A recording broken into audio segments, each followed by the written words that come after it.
Bien, como les decía, entonces ahí está en línea Rigoberto Anguiano, profesor, investigador del Instituto del ITESCA de Sonora, un amigo entrañable que nos hemos conocido por primera vez en ocasión de visitar quienes habla Ciudad Obregón, entonces me parecía que es la persona ideal para iniciar este recorrido virtual a la distancia, ¿no? Que tal vez para muchos sea un estímulo para en algún momento conocer esta maravillosa ciudad. Te damos la bienvenida a Imago Urbis en su versión radio, Rigoberto. Hola Gabriel, un gusto poderlo saludar aquí a la distancia desde el otro extremo del continente, pero compartiendo muchas realidades junto con ustedes, pues y hablando un poco sobre temas que nos interesan, así que es un gusto poderlos saludar a todos tus radioescuchas, pues reciban un saludo desde acá, desde Ciudad Obregón, Sonora, en el norte de México. Bien, y bueno, vamos por lo elemental, ¿no? Digamos, ¿cuándo fue fundada Ciudad Obregón? ¿Por quién?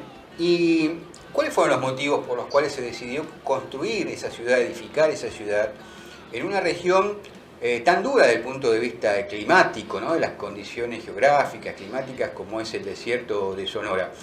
Eso como para ir entrando en clima, contame.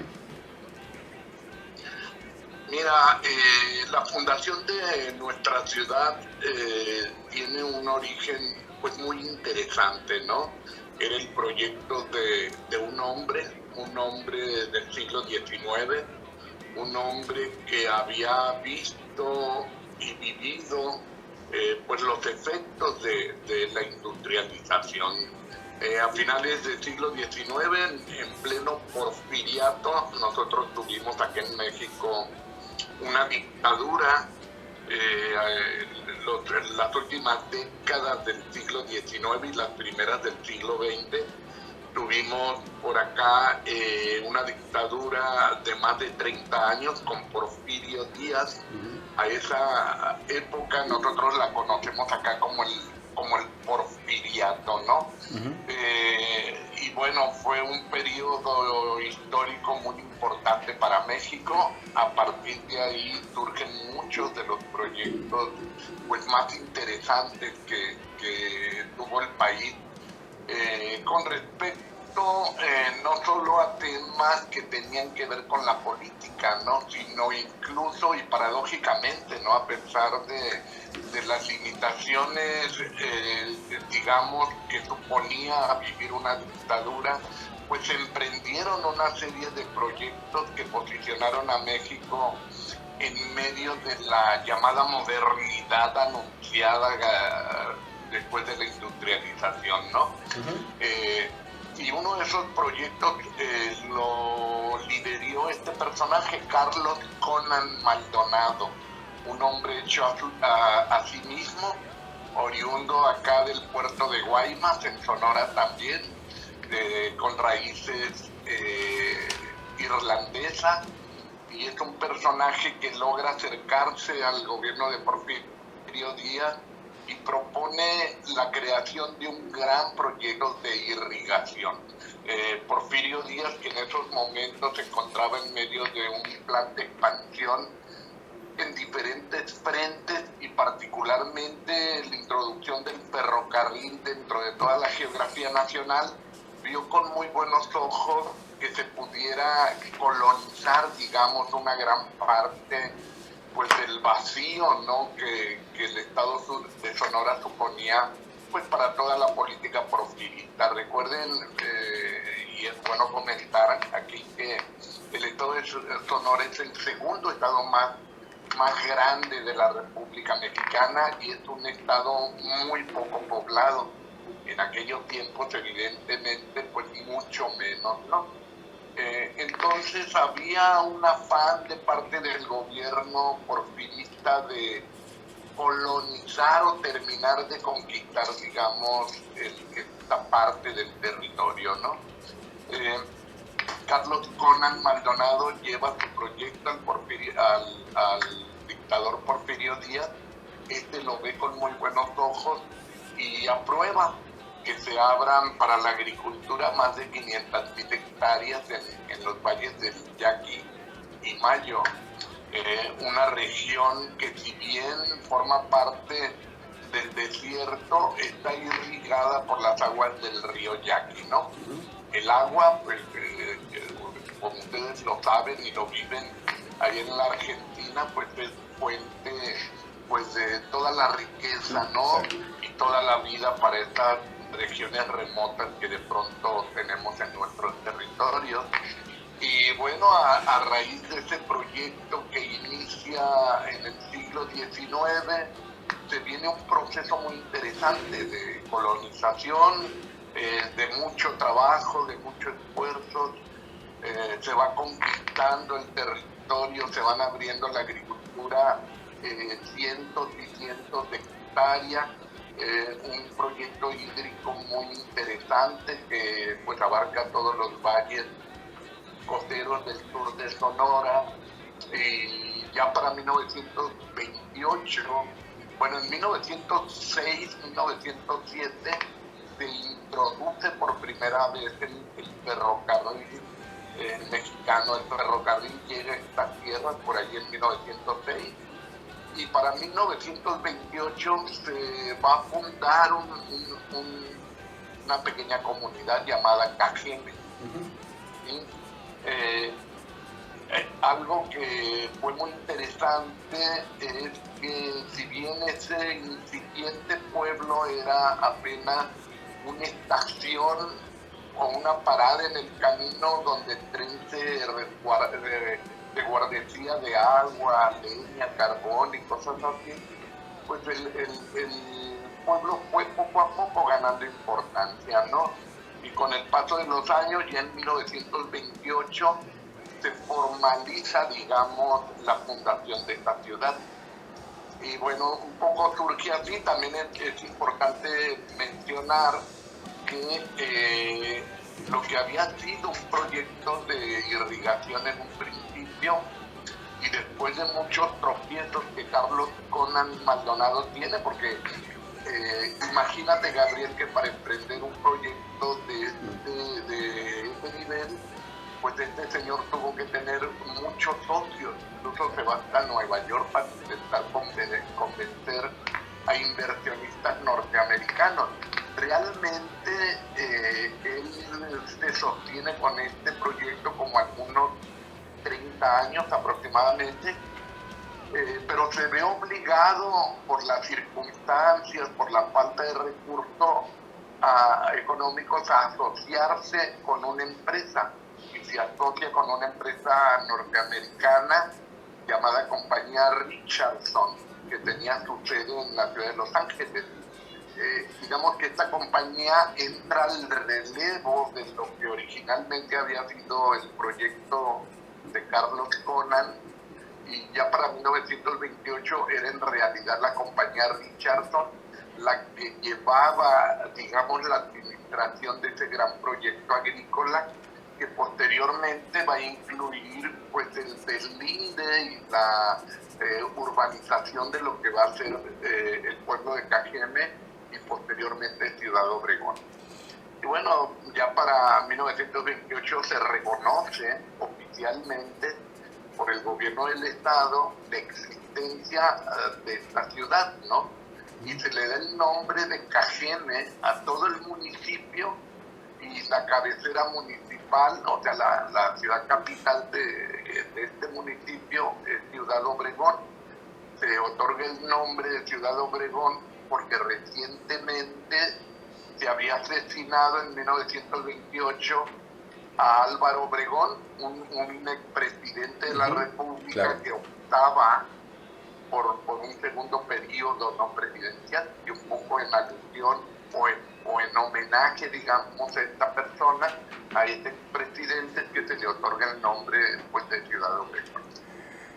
Y ese es un poco el origen, ¿no?, de conclusión de la historia de esta ciudad, al menos de sus orígenes, ¿no? Entonces digamos que es una ciudad también asociada a una empresa. Exacto. En este caso la Compañía Richardson. Rigoberto, yo destaco de esto que decís vos como muy, muy importante, el rol que han tenido, digamos, el emprendimiento, un emprendedor privado en este caso, ¿no? Conrad Maldonado, pero además la decisión también de llevar a cabo un proyecto geopolítico, ¿no? Porque para el Estado mexicano era muy importante ocupar ese vacío geográfico, ¿no? Una gran extensión poco poblada, creo que es muy significativo y también tuvo una impronta muy particular sobre la traza de la ciudad. Para quienes hemos tenido la bonita ocasión de conocer, ser privilegiados de conocer Ciudad Obregón in situ, es muy llamativo porque es una ciudad que está implantada en el desierto, ¿no? Tiene una traza, como se dice técnicamente, ¿no? Ortogonal, en cuadrículas, ¿no? Las calles, las avenidas, los parques diseñados. Uno viene desde el desierto y se encuentra repentinamente con la ciudad, ¿no? Una calle principal que es la continuación, si mal no recuerdo, de la propia ruta y de la propia carretera. Es muy, muy impresionante cómo se conjuga la naturaleza con la mano del hombre ahí, ¿no? En este proyecto urbanístico. Es así, ¿verdad? Así es muy interesante observar acá, como tú bien mencionas, cómo la mano del hombre va transformando, ¿no?, el territorio. Digamos que el modelo urbanístico que se impone acá tenía mucho que ver con el pensamiento racional, sistemático, muy influido por las ideas tal vez de los utopistas ingleses, ¿no? Que habían permeado mucho, digamos, en el pensamiento norteamericano. Y bueno, esta empresa practica acá un urbanismo más propio del urbanismo norteamericano que del urbanismo tradicional que las ciudades mexicanas habían tenido hasta entonces. Hay que recordar aquí que las ciudades más antiguas de México, nuestras ciudades coloniales, estaban muy inspiradas en las ordenanzas de Felipe II para la construcción de ciudades españolas en América. Hay que poner de manifiesto esto porque ciudades como Morelia, Puebla, exacto, Guadalajara, la misma Ciudad de México, Mérida, tienen muchas connotaciones, ¿no?, de ese urbanismo, de estas ordenanzas de Felipe II, donde la plaza principal de esas ciudades, esa plaza o punto fundacional, digamos, va a ser el eje rector, ¿no?, para el futuro crecimiento de esas ciudades, ¿no? De ahí la carga simbólica que tiene en el Zócalo de la Ciudad de México, la Plaza de Armas de Puebla o de Morelia, ¿no? No es el caso acá en Ciudad Obregón. Acá lo que prevaleció fue, bueno, lo primero y el inicio de todo esto fue el trazo del Valle del Yaqui como tal. El trazo de ese gran valle agrícola que se va extendiendo, ya te digo, por más de 500,000 hectáreas y de manera muy ortogonal, muy regular, pues se construyen diques, drenes, canales, caminos vecinales, tierras de cultivo. Se organiza el territorio a partir de esa extensión de esa retícula, ¿no?, que se extiende sobre el territorio y muchas veces sin reconocer los accidentes topográficos o accidentes de la naturaleza, como pueden ser desniveles, lechos de ríos o arroyos, ¿no? Se impone la geometría, digamos, sobre el terreno, ¿no? Y era una lógica muy racional que tenía que ver con el pensamiento, digamos, de los primeros pobladores de Norteamérica. Vamos a ver cómo esa idea se va también a manifestar en el trazo de algunas ciudades norteamericanas, ¿no? Exacto. Sí, sí, sí. Donde el territorio es un espacio por conquistar a partir del proyecto del hombre, ¿no? Uh-huh. Y bueno, en el caso nuestro sucedió algo similar, ¿no? La empresa Richardson, pues era una empresa capitalista completamente, que tenía, digamos, sus mayores objetivos pues, con temas de rendimiento económico, de recuperación de inversiones, pero también de la aplicación de la tecnología, ¿no? Uh-huh. Y la ciudad Obregón en este caso, no es otra cosa más que una continuidad de ese trazado agrícola, ¿no?, que el valle tuvo. Nuestra ciudad se inserta, digamos, en ese damero, en esa gran cuadrícula, y tiene las lógicas de alguna manera que tiene el Valle del Yaqui también, ¿no? Uh-huh. Y bueno, yo creo que eso es un poco lo que, o mucho, lo que la vuelve un ejemplo y una ciudad diferente, digamos, con respecto a otras ciudades de México que son mucho más tradicionales, uh-huh, mucho más antiguas, que tienen su origen en el siglo XVI, la mayoría de ellas, y bueno, acá la historia nuestra es una historia reciente, ¿no? Tenía que ver con el, digamos, con la conquista del desierto. Esto por un lado, ¿no? Y por otro también hay que mencionar que todo el siglo XIX Porfirio Díaz sostiene una guerra contra los yaquis. La llamada Guerra del Yaqui tenía que ver con someter a los pueblos originarios que habitaban estas tierras, ¿no? Entonces, es una historia trágica también, porque si bien hablamos de la conquista del territorio, del triunfo de la voluntad, por otro lado también estamos hablando de una historia de despojos, de una historia trágica también. Rigoberto, aquí vos mencionaste al río Yaqui, a los yaquis. Me gustaría en este punto hacer un punto y darle continuidad después en una segunda parte de esta entrevista, pero ahora vamos a escuchar un tema musical, pero yo rescato valoro de todo esto que vos nos aportaste en esta primera parte. Lo importante es que es tener élites, como en el caso de México en esos años, como lo supo tener Argentina también, quizás un poco antes y tal vez contemporáneas a las de estos proyectos de México, donde se conjugó la modernización con la visión geopolítica, con la necesidad de desarrollar los recursos naturales, pero también industrializar, de modernizar los medios de transporte, ¿no?, con el ferrocarril. Bueno, todo eso es fundamental en la historia de nuestros países, en países como México, como Argentina, y en particular en la historia de Ciudad Obregón. Vamos ahora a escuchar, te pido que te quedes en línea para la segunda parte de esta entrevista, donde estamos conociendo Ciudad Obregón, en el estado de Sonora, México.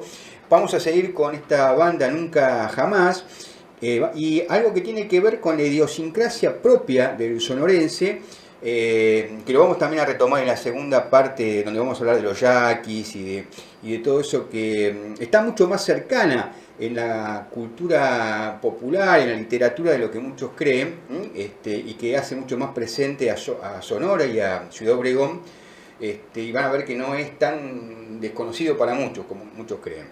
Entonces vamos, te pido, Rigo, que te quedes ahí en línea y vamos a ir a escuchar un poco de Nunca Jamás, en este caso, como les decía, con Demasiado Mexicano.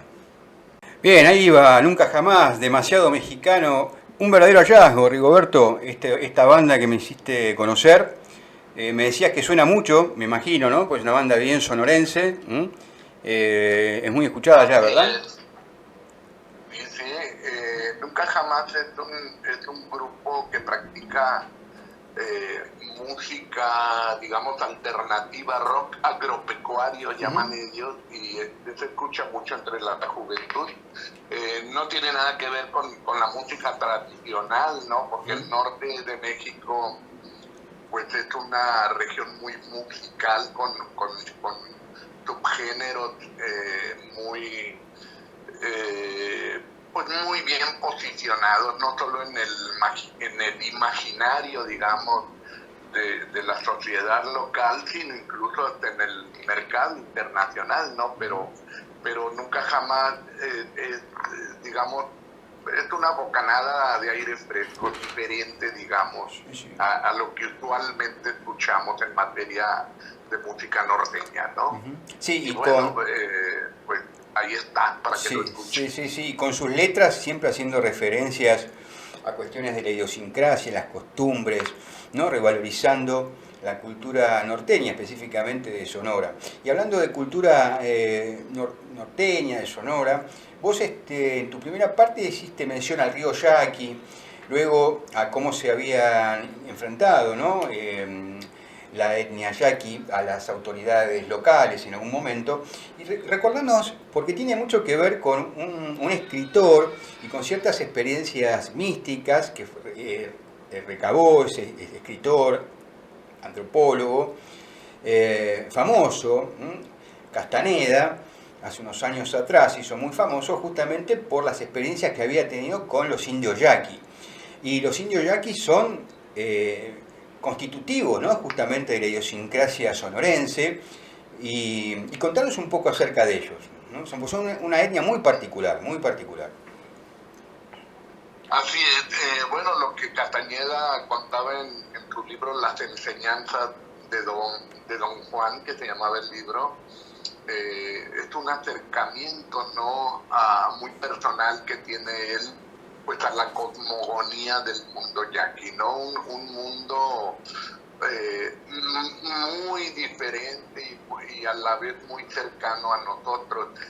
Paradójicamente, y como ocurre con muchos de nuestros pueblos en Latinoamérica, nuestras reivindicaciones, o más bien dicho, las reivindicaciones de ellos, pues son factura pendiente, ¿no?, para todas nuestras sociedades mestizas o estos proyectos de país donde muchas veces nos olvidamos, ¿no?, de ellos y que ellos son realmente los pueblos originarios, quienes habitaban estos lugares antes de la llegada de la llamada modernidad o estos proyectos de nación, ¿no?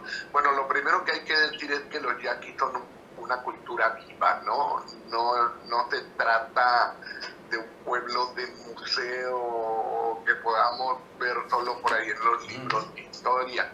Si bien han visto reducido su territorio, ellos tienen una presencia bastante fuerte en el estado de Sonora, conservan parte de su territorio con usos y costumbres que les son propios, una cultura orgullosa de sus raíces, con una presencia pues importante. Acá en el sur de Sonora te puedo decir que ellos siguen de alguna manera en pie de lucha con algunos temas que para ellos son importantes, y bueno, como comprenderás, uno de esos temas es el agua, ¿no? El agua, sí. Aquí en el desierto es un recurso que escasea, y bueno, de pronto ha habido proyectos por parte del Estado, proyectos de desarrollo que tienen que ver con ocupar esos embalses de agua del río Yaqui, pasando por encima de los derechos que ellos tienen como legítimos propietarios, ¿no?,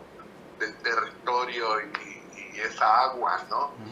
Es una cultura que permanece luchando por esos temas. El territorio es parte estratégica, digamos, del sur de Sonora. Por buena parte de él transcurre una gran carretera internacional, gasoductos, y bueno, de pronto el gobierno desarrolla estos proyectos, pero pasa de lado y bueno, estos pueblos terminan ignorados o marginados, digamos, pues de los beneficios económicos que puedan traer estos proyectos, ¿no? Pero más allá de lo económico, de pronto me parece que lo que ellos también quieren es y luchan es por el respeto de sus formas de vida, ¿no? Que muchas veces pues nosotros hemos olvidado, ¿no? Hay todavía muchas costumbres o visiones que los yaquis tienen sobre, por ejemplo, sobre el territorio. Para ellos, por ponerte un ejemplo, ¿no? El territorio es indivisible, es colectivo, eso supone tener un gran sentido de la comunidad, ¿no? Así es. Tienen sus propias autoridades, ellos deciden sobre algunos temas que les son muy particulares. Tiene supremacía el gobernador yaqui sobre cualquier otra autoridad que pudiera haber en el estado, ¿no? El tema religioso, ahora que se acerca la Semana Santa, pues ellos practican un sincretismo bastante fuerte. La Pascua yaqui, la Semana Santa, está llena de simbolismos, ¿no? Por un lado, pues elementos del mundo católico, pero por otro lado también sus propias interpretaciones. Es un grupo muy interesante, muy estudiado por antropólogos y sociólogos que todavía ven en ellos reductos, digamos, de formas de vida que desafortunadamente otras etnias o grupos han perdido, ¿no? Y ellos todavía conservan de alguna manera parte de independencia, parte todavía de ese patrimonio, ¿no? Tienen su propia lengua, sus propias leyes, sus propias festividades, incluso algo que a mí de pronto me parece muy interesante. Uno va pues con toda la curiosidad del mundo durante la Semana Santa a querer observar cómo viven ellos, ¿no? La Semana Santa. Y bueno, te quitan teléfonos, cámaras, no puedes hablar y tienes que respetar mucho. Si te dan la oportunidad de entrar y ver esos rituales, pues observar con mucho respeto, y la verdad es que es una cultura muy rica, llena de símbolos. Y bueno, por darte un ejemplo de esto, pues está la danza del venado, ¿no? La danza del venado, que significa la sobrevivencia del venado, ¿no? En el territorio, de alguna manera también las fuerzas de la naturaleza impactan pues se imponen, digamos, o es la lucha misma del venado por sobrevivir, ¿no? Y esto representa de alguna manera también a los seres humanos, ¿no? Eso por un lado. Por otro lado, perdón. Y paradójicamente, hay todavía, tenemos muchos pendientes, hay mucha justicia que queda pendiente por ahí, porque, como te digo, son pueblos que fueron originalmente despojados de sus tierras, de su agua. Y bueno, nuestro equipo de béisbol acá, porque el béisbol... sí, justamente. Hablabas tú de fútbol. Justamente eso te iba a hablar, del equipo de béisbol, ¿no? Que se llama Yaqui, los Yaquis. Así es, nuestro equipo de béisbol son los Yaquis de Ciudad Obregón, ¿no? Porque el fútbol no prendió tanto en esa zona, ustedes son más del béisbol. Completamente. Es una cosa... Sonora es otro mundo dentro del mosaico que es México, ¿no? Nosotros somos tal vez un México más desconocido para los estándares turísticos, ¿no? Acá somos béisbol. Déjame decirte que cuando estuve en Argentina un par de veces por ahí encontré muchos paralelismos, ¿no? Nosotros acá tenemos la mejor carne vacuna de todo el país. Entonces compartimos esa costumbre del asado, la carne asada. Exactamente. Y bueno, esas son coincidencias. De hecho, el paisaje que me tocó ver a mí allá en Argentina. Tuve la oportunidad de estar en Rosario.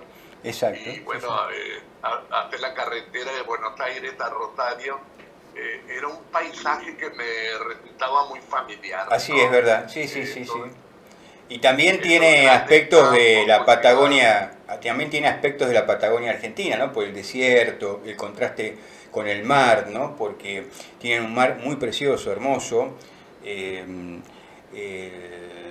sobre el Pacífico. Y la verdad que es un lugar que recomendamos fervientemente para quien quiera hacer un turismo distinto, diferente, alternativo en México, ¿no? Para conocer, como decías vos muy bien, dentro de ese gran mosaico de culturas que es México, la particularidad de Sonora, ¿no? Porque es muy, muy particular. Se van a encontrar con un México muy especial. Sin dejar de ser México, es un México muy especial. Y vos hablabas recién, Rigoberto, estamos con Rigoberto Anguiano de Ciudad Obregón en directo, en el estado de Sonora, en México. Hablabas de la carne y de esto y de aquello. Pero bueno, vamos a meternos un poco con la gastronomía y unos brebajes típicos de Sonora y en particular de Ciudad Obregón, porque cuando escuchábamos el primer tema de Nunca Jamás, Venidos del Desierto, hacían mención a la bacanora, que tuve ocasión de probar y doy fe que es una de las bebidas alcohólicas más tremebundas que me ha tocado pasar por el garguero, porque es un mezcal de un octanaje propio de un automóvil Fórmula 1 realmente. Contanos un poco de la bacanora, ¿no? ¿Qué es ese mezcal tan especial? Bueno, el bacanora forma parte de esas bebidas propias acá de México, son regionales. Tiene que ver con plantas endémicas, plantas silvestres. En este caso pertenece el bacanora a la familia de los mezcales, junto con el tequila o el mezcal de Oaxaca. Hay otras bebidas acá en el norte como la lechivilla, el bacanora. Acá en el estado de Chihuahua tenemos otra bebida también que sotol. Y bueno, el bacanora para Sonora es algo muy importante, forma parte de la cultura local también. Es una bebida que en los últimos años ha tenido mucho auge, se ha, digamos, formalizado o construido alrededor del bacanora, pues toda una cultura y una denominación de origen. Y bueno, recuerda que estamos a un lado de uno de los mercados más grandes del mundo, y de Sonora van a Estados Unidos también litros y litros pues de bacanora, ¿no? Es una bebida fuerte, pero espirituosa también. Te acerca mucho a los dioses, digamos, Sí, ¿no? sí. Y sí, Es pero sí, durísimo. la verdad es que Hay que es algo tomarla, hay que tomarla de a traguitos de sorbos muy pequeños y en pequeñas cantidades, ¿no? Porque es muy potente. Sí, sí. muy potente. Sí, sí, sí. Y otra cosa, hablando de gastronomía y ilustrando un poco aquello que podrían encontrar nuestros amigos de Imago Urbe si algún día se deciden que estaría muy bien, ¿no? Visitar Sonora y en particular Ciudad Obregón. Cuando llegás a Ciudad Obregón y vas con algún amigo, como me ha sucedido con Rigoberto, por Sí, la bueno, calle, y te dicen, ¿querés comer algo rápido, alguna comida rápida, ¿no? Alguna comida callejera, y te dice, bueno, vamos a comer un dogo, ¿no? Y un dogo para nosotros es un animal, un perrito, un perro bastante importante, ¿no? ¿Y qué es? El dogo es algo ah, muy, muy característico el dogo estilo cajeme, ¿no? Muy propio de esos lugares, ¿no? ¿Qué es el dogo, Rigoberto? sí, sí, sí, bueno, un dogo es un hot dog, ¿no? Pero hay una, digamos, una versión muy local sobre el mismo, y tiene que ver desde la calidad del pan, de la salchicha y todos los aderezos que se utilizan, ¿no? En la capital, en Hermosillo, la versión es diferente y hay una especie como de guerra, ¿no? De ver cuál es el mejor, ¿no? Pero también recuerda que Cajeme, en este caso el municipio donde está Ciudad Obregón, es un municipio costero. Tenemos el mar de Cortés a un lado y es Exactamente. un mar rico en especies marinas, y todo el tema de la gastronomía del mar también es un tema muy, muy desarrollado acá, ¿no? Uh-huh. Hay algunos platillos que son pues muy propios de aquí de Ciudad Obregón y que son llevados a mí me sorprendió, acabo de estar en Phoenix, en Arizona, y veía por allá algunos restaurantes que anunciaban un platillo que nosotros consumimos mucho aquí, que se llama caguamanta, que es un alimento del mar sazonado. Originalmente se hacía con caguama, pero esta está vedada, es una especie vedada, y se sustituyó por mantarraya. Una mantarraya. Es como una mantarraya, es como una especie de mantarraya, sí, ¿no? Sí. Así es. Y es un platillo exquisito, potente, y es muy propio de aquí, de nuestra ciudad. Bien. Y como te comentaba, el tema de la carne asada, las tortillas de harina, las coyotas, todo el tema de los mariscos, porque claro, está rodeado de campo, el mar muy cerca, y hacia el este pues tienes las montañas, ¿no? Sí, sí. Que nos atraviesa por acá cerca la Tierra Madre Occidental. Entonces, pues es un desierto, pero es un desierto al mismo tiempo muy rico en recursos naturales y especies muy, muy propias, ¿no? Uh-huh. Y bueno, tú hablabas del mar de Cortés, es un mar rico también en especies marinas. Recuerda que Jean Cocteau decía que el mar de Cortés era el acuario del mundo. Así ¿no? es, sí, sí. Y bueno, ahí tenemos afortunadamente mucho de dónde comer y hacer, ¿no? Sí, sí. Eso sí, prepárense porque acá el clima es riguroso. Como en el verano, más de 40, 42 grados, que no te creo, estaba leyendo por ahí que ustedes andan ahorita pasando olas de calor, ¿no? Ahí en Buenos Aires. Así es, sí, sí, sí. Acá 35, 36 grados ya es duro. Eso es cotidiano. Claro, sí, sí, sí, sí. Me ha tocado experimentarlo, claro. Y el invierno igual, hoy estuvimos amaneciendo quizás como unos 8 grados, 7 grados. Uh-huh. En el invierno no pasa de, ¿no? ¿Qué te digo? Unos 24, 25 grados. Y bueno, las oscilaciones de temperatura en el desierto hay que recordar que son extremas. Así es. Aquí en el estado de Sonora, más al norte, vas a encontrarte con algunos municipios donde cae muchísima nieve. Exacto. Sobre todo en los municipios más altos tenemos nieve y bueno, hacia el sur, que es donde me encuentro ahora, el invierno es un poco más benigno. Si bien es frío, es tolerable, ¿no? Pero sí, hablando de verano, nosotros somos los expertos en manejar esas temperaturas, así que espero que los porteños que están escuchando ahora sientan un poco de consuelo, porque bueno, cuando nos toca a nosotros el verano, son tremendos y nos tocan largas temporadas también. Bien. De padecer esta temperatura.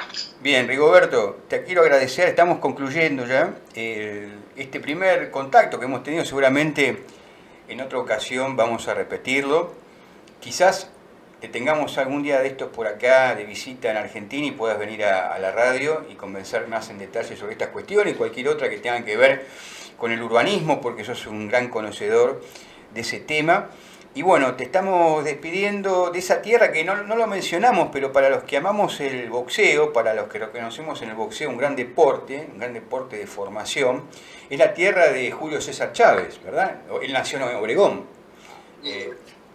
Julio César Chávez. Es una tierra de boxeadores y de beisbolistas. Exactamente, famosos, ¿no? exactamente. Las grandes ligas están plagadas de beisbolistas de Ciudad Obregón.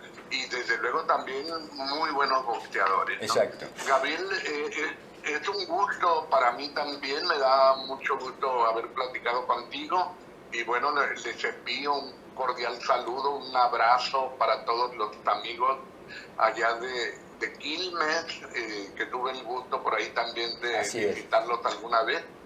Y mandarles desde acá un abrazo afectuoso, también pues todo mi apoyo, porque sé que están pasando momentos pues difíciles, y créanme que pues en todos lados, aquí en México también tenemos algunas situaciones muy problemáticas, pero pues esperamos que todos juntos y trabajando pues las podamos superar, así que va para todos ustedes un fuerte abrazo. Muchas gracias, Rigo, y te despido con algo más de Nunca Jamás, y que tiene que ver con estos augurios que nos haces, estos deseos, y que para que los argentinos nos vaya bien, y también que lo hacemos extensivo a los mexicanos, una tierra que tanto queremos, que es tan afín para Argentina. Te despido con un Nunca Jamás y fierro mi compa. Abrazo, compa, que te vaya bien. Un abrazo, Gaby. Que estés Adiós. bien.